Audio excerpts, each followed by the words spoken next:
नमस्कार, the officers library के YouTube channel पर एक बार फिर से आप सभी का स्वागत है। लास्ट वीडियो में हमने आपको छोड़ा था क्वेश्चन 1 टू 50 तक। अब आज स्टार्ट करते हैं 51 टू 100। देखेंगे PYQ जो कि 11 जून 2022 को हुआ था, उसमें क्वेश्चन के पैटर्न क्या थे और कितने डेप्थ में क्वेश्चन पूछे गए थे। इस वीडियो का मेन मकसद है इस एग्जाम के लेवल को लेकर के इसके डेप्थ को समझना। देखते हैं सबसे पहला क्वेश्चन। सबसे पहला ये है हमारा 51 नंबर क्वेश्चन। हमने 50 नंबर क्वेश्चन भी सेम देखा था, स्टेटमेंट एंड कंक्लूजन वाले क्वेश्चन। स्टेटमेंट में यहाँ दो लेटर के बीच में रिलेशन बताए जाते हैं, साथ में एक सीरीज के साथ इसके कंक्लूजन पूछे जाते हैं। अब कंक्लूजन में only 1 is true, only 2 is true, both true और नाइदर वन नॉट ट्रू, इस टाइप से क्वेश्चन आते हैं। यहाँ रिलेशन बताए गए, पहले इस दोनों के बीच, फिर इस दोनों के बीच, इस तरीके से एक क्लब में आपको कुछ रिलेशन बताए जाते हैं। बाद में आपको इन्हें अरेंज करना होता है किसमें, तो कंक्लूजन तक पहुंचने वाले लेटर के बीच में रिलेशन निकालने में। तो ये क्वेश्चन का पैटर्न था। नेक्स्ट क्वेश्चन भी इसी से रिलेटेड था। इस तरीके से आपको स्टेटमेंट एंड कंक्लूजन वाले क्वेश्चन भी 4 पूछे गए थे। 53 भी सेम क्वेश्चन है। इस वीडियो का हमारा मकसद क्वेश्चन को डील करना नहीं, परंतु क्वेश्चन के पैटर्न साथ ही इसके डेप्थ को लेकर के है कि क्वेश्चन के डेप्थ कितनी है। इसे आप बनाएंगे तो ये बिल्कुल IBPS के पैटर्न से ही रिलेट करता है। नेक्स्ट ये था हमारा, ये पजल का क्वेश्चन है। पजल में यहाँ 7 बॉक्सेस दिए गए हैं, MNOPQR और S। अब 7 बॉक्स दिए गए हैं, प्रत्येक बॉक्स से रिलेटेड यहाँ 3 टाइप से क्वेश्चन फ्रेम किए गए हैं। प्रत्येक अलग अलग बॉक्सेज में अलग अलग टाइप के वेजिटेबल रखे गए हैं, जैसे ब्रिंजल, ब्रोकली, कैबेज इत्यादि। तो इस तरीके से कुछ रखे गए हैं। दूसरा उनके सीक्वेंस को लेकर के है। सीक्वेंस में जैसे कौन से बॉक्स किसके ऊपर किसके नीचे, जैसे जस्ट बिलो, कहीं पर उसके बाद 3 बॉक्सेस दिखाए गए हैं, कहीं पर एडजेसेंट बताए गए हैं। तो इस तरीके से इसमें 3 कंपोनेंट है। पहला इसके नाम से रिलेटेड, दूसरा वेजिटेबल जो उसमें रखे गए हैं, और तीसरा उसके सीक्वेंस है। तो इस टाइप के पजल थोड़ा सा कॉम्प्लिकेटेड पजल पूछे जाते हैं। अब इनसे रिलेटेड आपसे क्वेश्चन पूछे जाएंगे, जैसे कि बॉक्स N में क्या रखा हुआ है। नेक्स्ट ऑड वन आउट करना है। नेक्स्ट इसमें देखें तो पोटैटो किस बॉक्स में रखा गया है। Next question how many boxes are above पूछा जा रहा है, बॉक्स ऑफ कैबेज, कैबेज के बॉक्स से ऊपर। इस तरीके से क्वेश्चंस पूछे जा रहे हैं, कौन से पेयर करेक्ट हैं, इस तरीके के क्वेश्चन। तो ये थे हमारे एक पजल से रिलेटेड। पजल का लेवल आपने देखा कि पजल सीधा साधा नहीं है। एक तो आपको सबसे ज्यादा लैंग्वेज होता है, उसमें लैंग्वेज में 2-3 चीजें कॉम्प्लिकेट कर दी जाती है। एक तो नेम से रिलेटेड, साथ में उस बॉक्सेज में क्या रखे गए हैं, कंटेन क्या है उसमें, उससे रिलेटेड, और दूसरा उसके सीक्वेंस से रिलेटेड। तो इस तरीके से 3 पॉइंट ऑफ व्यू से एक पजल बनाए जा रहे हैं। नेक्स्ट देखें तो ये क्वेश्चन आपको SSC साथ ही IBPS दोनों में पूछे जाते हैं। जैसे 4 यहाँ लेटर के ग्रुप दे दिए गए और यहाँ 4 वर्ड दे दिए गए, 4 वर्ड, और चारों में से किसी न किसी एक का एक मीनिंग होगा अलग अलग। इस तरीके से फिर यहाँ भी कुछ अलग अलग दे दिए गए, सब में अलग अलग 2-2 लेटर के वर्ड दे दिए गए, साथ में यहाँ वर्ड के ग्रुप दे दिए गए। इसमें से आपको चुनने होते हैं। यहाँ पर कोड पूछा जा रहा है कि मेक्स के लिए क्या कोड होगा, इनमें से हमें चुनना है। नेक्स्ट क्वेश्चन था सीटिंग अरेंजमेंट से रिलेटेड।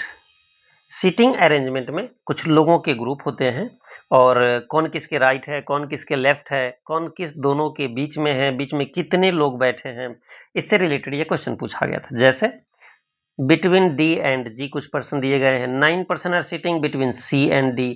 ऐसे ही यहाँ आगे पूछा गया है।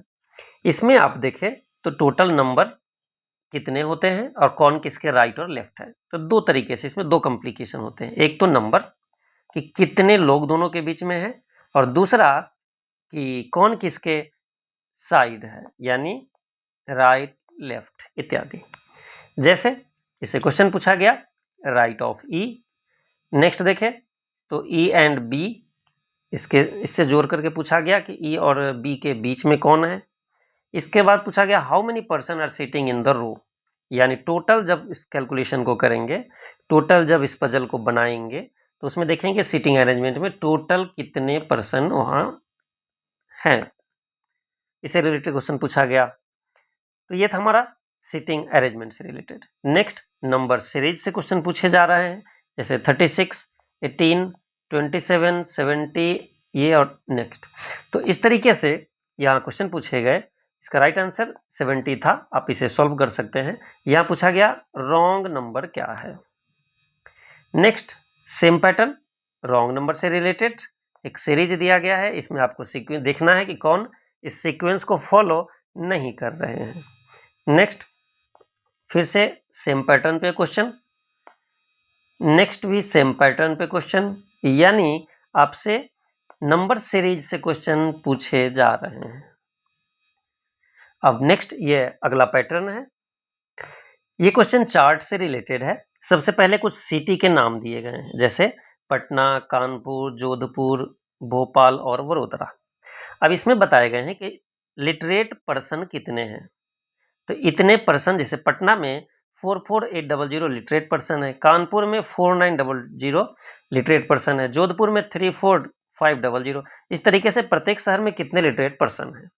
अब टोटल नंबर में से, टोटल लिटरेट पर्सन में से मेल और फीमेल का रेशियो क्या है। जैसे यहाँ पर 44800 का टोटल नंबर है, यहाँ बताया गया कि 3:1 के रेशियो में है, यानी 44800 का थर्ड पार्ट जो होगा वो मेल का होगा और फीमेल पार्ट 1 होगा इसमें। इस तरीके से एक चार्ट दिए गए और इससे रिलेटेड क्वेश्चंस भी पूछे गए। यहाँ पूछा गया है total number of literate female पूछा गया from Kanpur is what percent of literate female from Bhopal. यानी एक तरफ हम कानपुर का निकालेंगे, दूसरे तरफ भोपाल का निकालेंगे। कानपुर के टोटल में जो रेशियो है उस रेशियो से हम निकालेंगे फीमेल कितने हैं। पहले तो कानपुर के टोटल आएंगे, टोटल में रेशियो से निकालेंगे कि फीमेल कितने हैं।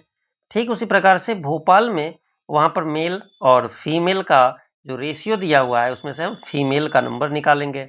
अब देखेंगे कि यहाँ पर परसेंटेज कितना है कानपुर एंड भोपाल में। तो इस तरीके से क्वेश्चन पूछे गए। नेक्स्ट देखें, यहाँ पूछा गया average number of male who are literate from Patna and Jodhpur. सबसे पहले पटना एंड जोधपुर का जो भी यहाँ रेशियो दिया गया है, रेशियो दिया गया, रेशियो में से हम वहाँ लिटरेट मेल निकालेंगे, फिर यहाँ लिटरेट मेल निकालेंगे। अब दोनों को ऐड करके 2 से डिवाइड कर देंगे, डिवाइडेड बाई 2 टोटल को। इस तरीके से हम उसका एवरेज निकाल पाएंगे, किसका, पटना और जोधपुर के मेल का एवरेज। नेक्स्ट देखें तो यहां पूछा गया टोटल नंबर ऑफ फीमेल, कहां पर, एक तो लिटरेट हो और दूसरा ऑल द सिटीज टुगेदर, यानी जितने भी यहाँ 5 सिटी के नाम दिए गए थे, पांचों सिटी में सबसे पहले टोटल से क्या करेंगे, उसका रेशियो निकालेंगे। रेशियो को देख करके, रेशियो में हम फीमेल का नंबर निकालेंगे, नंबर, और उस टोटल नंबर को हम ऐड कर देंगे तो टोटल नंबर हमारा आ जाएगा।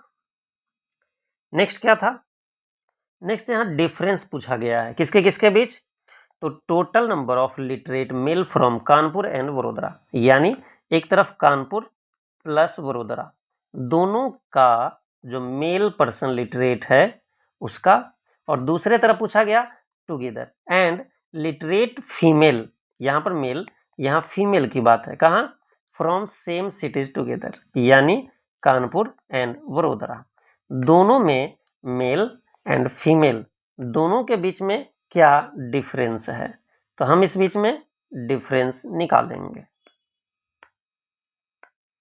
माइनस कर देंगे, यहां आंसर आ जाएगा। नेक्स्ट, उस क्वेश्चन से रिलेटेड क्वेश्चन था, तो ये था हमारा यहां तक। उस क्वेश्चन से एक ही क्वेश्चन जो चार्ट दिए गए थे उससे रिलेटेड 4-5 क्वेश्चन थे। नेक्स्ट अब देखें तो सिंप्लीफिकेशन से रिलेटेड क्वेश्चन है, तो अप्रोक्सीमेट वैल्यू निकालना है। एक सीक्वेंस दिए गए यहां पर, multiply by this one plus this one minus this one divided by this one is equal to this one, यानी इसका वैल्यू हमें निकालना है, यानी ये रिलेटेड है सिंप्लीफिकेशन से। सिंप्लीफिकेशन से इस तरह के क्वेश्चंस आते हैं। इसमें पूरा सॉल्व नहीं करना होता है, इसमें आप यूनिट डिजिट लेकर के कहीं कुछ टेक्निक लगा करके निकाल सकते हैं।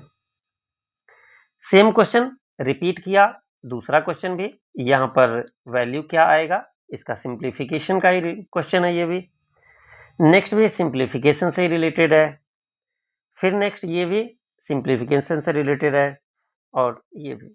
इस तरीके से आपसे 5 क्वेश्चन सिंप्लीफिकेशन से पूछे गए। सबसे पहला यहां आप ध्यान दें एक एक क्वेश्चन पर कि इसके डेप्थ क्या है, इसी के अकॉर्डिंग आपको तैयारी करनी होगी। अगली बार जब आप इसे तैयारी करने बैठेंगे, क्वेश्चन पैटर्न देखेंगे, तो आप इजी बुक में इजी क्वेश्चन को सॉल्व करने के बजाय इस लेवल तक आप जरूर पहुंचे, क्योंकि एग्जाम का यह लेवल जरूर होगा। हाँ, पैटर्न की बात है, पैटर्न हम अलग डिस्कस करेंगे कि इस बार क्या पैटर्न होने वाला है, किस सब्जेक्ट से कितने क्वेश्चन पूछे जाएंगे, इनसे रिलेटेड। अब नेक्स्ट क्वेश्चन आपसे पूछा गया है टाइम एंड स्पीड से। टाइम एंड स्पीड से आपसे क्वेश्चन पूछा गया है, लेकिन यह सिंपल सा सवाल नहीं है, इसमें एक क्लू बढ़ा दिया गया है। जैसे देख लेते हैं, the speed of 100 metre long train, यानी ट्रेन का डिस्टेंस दे दिया गया, 30 किलोमीटर पर आवर के स्पीड से जा रहा है, स्पीड दे दिया गया। अब इसके बाद बताया गया there is a man standing right next to the railway line, यानी एक व्यक्ति को पार कर रहा है यह train. How much time the train will take to cross the man. ये अभी तक का सिंपल क्वेश्चन था, परंतु इसमें जो ऐड किया गया, provided the speed of the train increased by 50%। अब 50% ट्रेन की स्पीड बढ़ गई है। इस केस में क्या होगा, नॉर्मली यहां तक क्वेश्चन पूछे जाते हैं जो कि इजी क्वेश्चन है, इस पर आपको ध्यान देना होगा और इसके अकॉर्डिंग आपको इसे सॉल्यूशन निकालना होगा। तो ये था हमारा टाइम एंड स्पीड से रिलेटेड एक क्वेश्चन। दूसरा, यहां एक कैनवास का कॉस्ट दिया गया है, कॉस्ट है 500, cost price, and printed price है 800 का। अब कहता है कि प्रॉफिट क्या होगा जब वह डिस्काउंट देता है 10% का, किस पर, तो मार्क्ड प्राइस पर, यानी 800 पर वह 10% का डिस्काउंट दे देता है। तो अब जितने में वह बेचेगा वो 500 से कितने अधिक पैसे लिए और वो कितने परसेंट होगा, यानी ये प्रॉफिट निकालना है इसमें। नेक्स्ट ये क्वेश्चन एज से रिलेटेड है, जिसमें फादर एंड सन के एज से रिलेटेड है। इसमें एक जो पॉइंट्स होते हैं कि फादर और सन का एज जब भी होता है तो किसके एज में मल्टीप्लाई करना होता है, किसके एज में मल्टीप्लाई नहीं करना होता है। जैसे यहाँ क्वेश्चन पूछा गया 3 years ago the age of A was 4 times the square of his son's age. Next, 3 years hence the ratio of the age of A and his son, A और सन दोनों के, will be 14:3 the present age of the son. Son का age यहाँ निकालना है, इससे आप solution कर सकते हैं। नेक्स्ट क्वेश्चन था टोटल वोट 8000 से, यानी 8000 टोटल वोट थे, जिसमें से इनवैलिड वोट्स 30% है। इसमें से 30% जो हमारा था वो इनवैलिड था, वही इसका 70% जो वोट है वो वैलिड है, वैलिड वोट।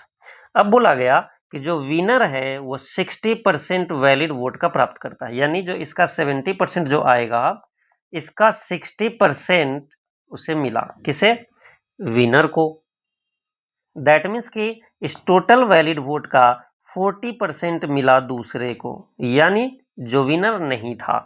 यही 40% क्या होगा, यही आंसर निकालना है आपको। नेक्स्ट क्वेश्चन, ये क्वेश्चन भी आपको पता है, the average age of 10 people in a village is 40 years, यानी एवरेज एज से रिलेटेड है। तो ये भी काफ़ी टफ क्वेश्चन नहीं था इसमें। नेक्स्ट देखें तो ये चार्ट से रिलेटेड क्वेश्चन था। एक चार्ट दिए गए कि एक तो बिग बाजार और दूसरा डी मार्ट है। अब दोनों में सेल से रिलेटेड एक डेटा दिया गया है। जैसे 2014 में बिग बाजार का सेल 70 था और डी मार्ट का सेल 65 था। नेक्स्ट फर्दर सेम चीज है 15 में 80 बिग बाजार का और 60 डी मार्ट का, फिर 16, 17, 18 इत्यादि।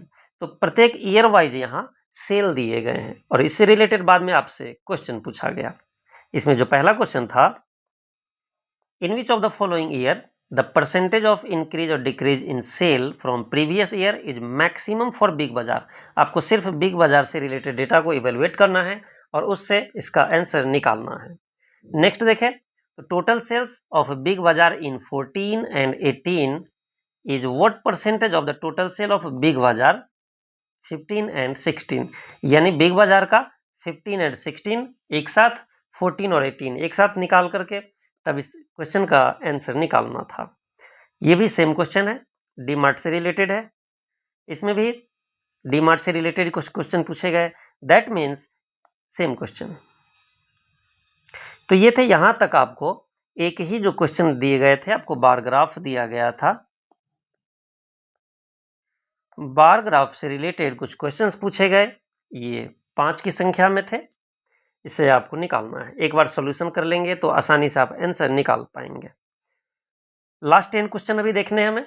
लास्ट 10 क्वेश्चन में पूछा गया था, a man travels a distance of 24 kilometres at 6 kilometre per hour, another distance of 24 kilometer at 8 kilometer per hour and a third distance of 24 kilometer at the rate 12 kilometre per our.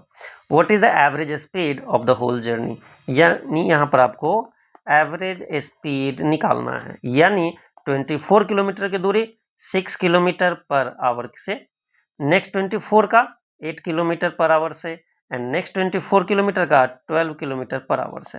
इसका average speed क्या होगा निकालना है। Total distance कितने हो गए 72। इस तरीके से आपको यहाँ से आंसर निकल जाएगा। दूसरा, ये आपको सिंपल इंटरेस्ट से रिलेटेड क्वेश्चन था कि एक कोई मनी है जो कि 8,800 हो जाता है कितने सालों में, तो 5 ईयर्स में। वही चीज 8 ईयर्स में 10,780 हो जाता है। तो इसका सिंपल इंटरेस्ट क्या है पर एनम का, ये निकालना था। नेक्स्ट क्वेश्चन, ये भी आपको टाइम एंड स्पीड से रिलेटेड क्वेश्चन था। इसमें भी अप स्ट्रीम और डाउन स्ट्रीम से रिलेटेड है कि एक तो जैसे कोई नदी है, यहाँ पर इधर से यदि पानी इस दिशा में जा रहा हो तो अप स्ट्रीम क्या होगा, डाउन स्ट्रीम क्या होगा। इसमें स्पीड से रिलेटेड, इसमें दो चीज़ का स्पीड होता है, एक तो बोट की स्पीड प्लस एक स्ट्रीम की स्पीड। तो दोनों यदि उसके डायरेक्शन में जा रहा है तो उसका स्पीड प्लस होता है, जब अपोजिट डायरेक्शन में जा रहा हो तो इसका स्पीड माइनस होता है। नेक्स्ट देखें तो ये आपको टाइम एंड वर्क से रिलेटेड क्वेश्चन था। ये सारे क्वेश्चन आईबीपीएस के द्वारा पूछे गए थे और उसका ये अपना पैटर्न है। इसमें इतने ही डेप्थ तक क्वेश्चन जाते हैं। ये टाइम एंड वर्क से रिलेटेड है। नेक्स्ट देखें तो ये रिलेटेड है पार्टनरशिप से। पार्टनरशिप से क्या होता है कि जैसे ए एंड बी कोई पार्टनर है, इसने कुछ इन्वेस्ट किए, इसने भी कुछ इन्वेस्ट किए। जब कोई प्रॉफिट आता है तो उसी रेशियो में बटेगा जिस रेशियो में उसने अपना मनी इन्वेस्ट किया है। तो उससे रिलेटेड ये क्वेश्चन था। नेक्स्ट देखें तो यहाँ दिया गया है कि there are 4 buses A B C and D. 4 bus दिए गए हैं, उसमें 3 कैटेगरी बताए गए हैं। ईच बस है 120 सीट्स। अब बताया गया कि 120 सीट्स है। कौन कौन से साइड के सीट, तो एक तो एसले, दूसरा मिड और तीसरा फ्रंट। 3 टाइप के सीट है उसमें। ये हमारा लास्ट क्वेश्चन होगा। इसमें बस ए में बताया गया कि एसले में क्या कंडीशन है, मिड में क्या कंडीशन है और फ्रंट में क्या कंडीशन है। सेम टाइप में बस बी के लिए भी बताए गए ये कंडीशन, सी के लिए भी बताए गए, वही डी के लिए भी बताए गए। अब इस पजल टाइप जो रीजनिंग है इसे हम सॉल्व करेंगे। सॉल्व करने के बाद हमसे पूछा क्या जाता है, what is the ratio between total number of filled seat in bus B and vacant seat in bus D. इस तरह से vacant and filled seat A B C D 4 buses की बात की गई थी। तो इस तरीके से आपसे क्वेश्चंस पूछे जाते हैं। इसमें देखिए तो ये क्वेश्चन भी सेम है, यहाँ एसलेस सीट से रिलेटेड है बस ए में और बस सी से रिलेशन है। नेक्स्ट देखें तो बस ए एंड बस सी से रिलेटेड क्वेश्चन पूछे गए, ये भी सेम उसी से क्वेश्चन है और ये भी सेम उसी से क्वेश्चन है। तो ये था हमारा लास्ट 100 नंबर क्वेश्चन। इसमें हमने देखा कि डेप्थ क्या है, कितने डेप्थ तक क्वेश्चन जाते हैं, कितने एनालिटिकल क्वेश्चन आते हैं, कितने लैंग्वेज से टफ क्वेश्चन आते हैं, कितने अधिक लैंग्वेज होते हैं, आपको बनाने में किस टाइप का क्वेश्चन का प्रैक्टिस करना चाहिए। अब हम नेक्स्ट में आपको डिस्कस करेंगे जिसमें इसके विड्थ की चर्चा करेंगे, इसके सिलेबस की चर्चा करेंगे।